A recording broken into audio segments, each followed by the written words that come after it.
Hi, poets. I am looking forward to digging into week one with you.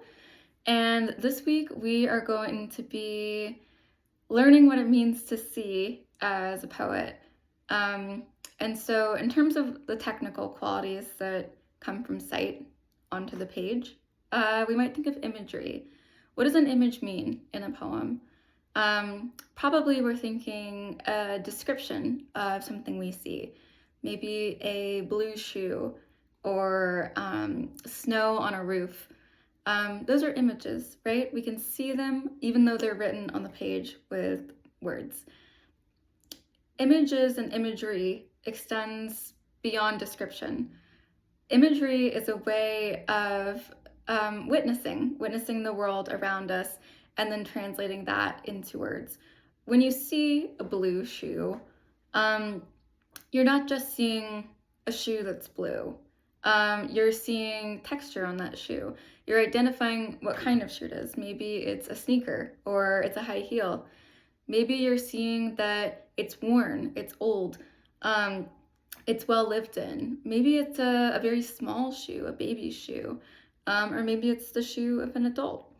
Perhaps the shoe has green laces, and you can tell those laces didn't come with that original shoe. You can kind of start to build a life out of the way in which you witness an image. And so, in order to best translate the experience of seeing onto the page, we have to begin first to strengthen the way that we see in terms of the articulation that's going on in our heads as we see out in the real world, in our minds. It's one thing to walk down the street and see a blue shoe, glance at it, acknowledge that's what it is, and move past. But as you will see in the readings that we have this week, Dan Beachy-Quick's Museum and Annie Dillard's essay, her hypnotic essay, as well as the Dickinson poem, that the only way to really reach a reader with what you see is to describe it as though only you could have seen it. This requires us to, as I said, strengthen our skills of witnessing. Remember in my welcome video when I said that witnessing often is referred to really, really intense moments like witnessing a crime or witnessing a miracle. We have to take the novelty, the newness of every circumstance just as seriously as a miracle or a crime in order to witness that moment. When you see something you've never seen before, when you see something that that alters your perception of the world, perhaps your senses are heightened, and therefore you're able to describe it with greater sensory detail.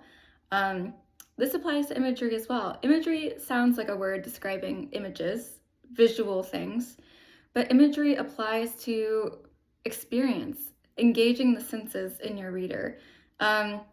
Image we might think of as like an image on a computer, or a drawing is an image, but think about the word imagination with that same root. As you engage with imagery in the poetic form, I would love for you to think about that as sort of the beginning of an imagination rather than a visual picture. Imaginations are visual often, but they also induce other bodily sensations. Touch, smell, sight being one of them, taste, all kinds of things.